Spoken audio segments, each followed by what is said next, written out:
Now we're starting on page 1 of our notes, and this is our first day of probability, so we've already focused on counting and combinations and permutations. What we're going to talk about is a random phenomenon. What the heck is that?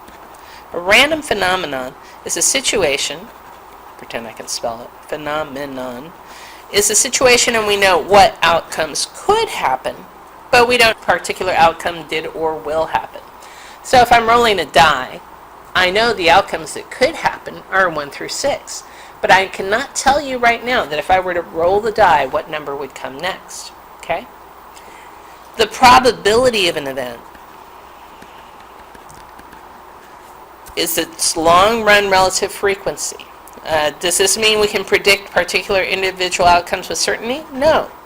Does this mean we can talk about what will happen in the long run? Yes, we can, in general, know what things tend to average. All right? For any random phenomenon, each attempt or trial generates an outcome. All right? The outcome is what happens during the trial. All right. So next I'm going to go ahead and show you this interactive spinner and what happens when I just do a few spins and when I do a lot of spins. If you go to the link on your notes, you will come to this interactive adjustable spinner, and I actually adjusted the sections here and have it in our Cedar Ridge colors, purple, gray, or black if you prefer, and white. And I went ahead and set it up so 50% of the area is purple, quarter is white, and a quarter is gray. Now, if I were to spin this one time, I have no idea what I'm going to get, right? I have the feeling over the long run, half the time I'm going to get purple. But with just one spin, well, it looks like I get purple 100% of the time. But that's only one spin. Let's try it again. Okay, now it has purple closer to where it should be, 50%, but gray's at 50%, and that doesn't match my spinner.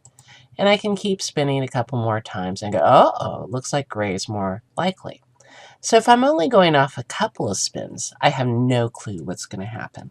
But let's say I add 100 spins. Okay, oh my goodness, look at that. That came much more in line. Gray's still a little heavy. What if I add 1,000 spins? And you can see this is getting a little more in line. Purple got out, but that's okay.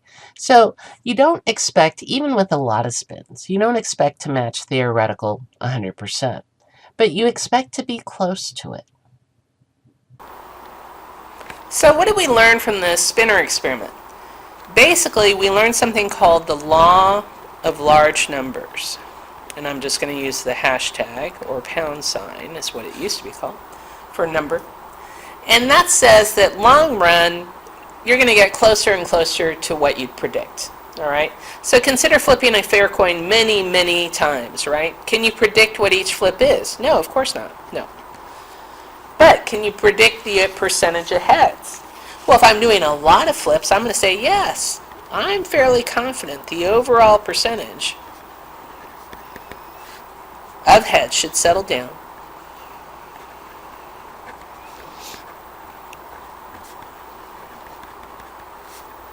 at 50%. All right?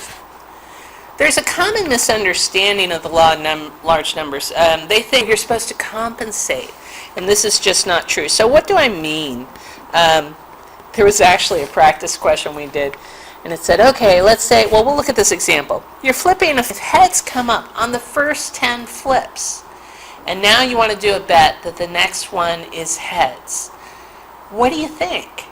Well, do you think the percentage is higher because you had so many at the beginning? Or do you think it's lower because, oh, we're due for tails now? Actually, the answer is neither. The chance it'll be heads, it's still 50%. It doesn't change. Pretend that's a T, by the way. It is still 50%, and that's a 5. All right? It's not like the coin remembers what it threw before, and it doesn't forget what it's, there's no memory. It's just 50% every single time. It's just on average over many flips that we can assume that things are 50%. But no individual flip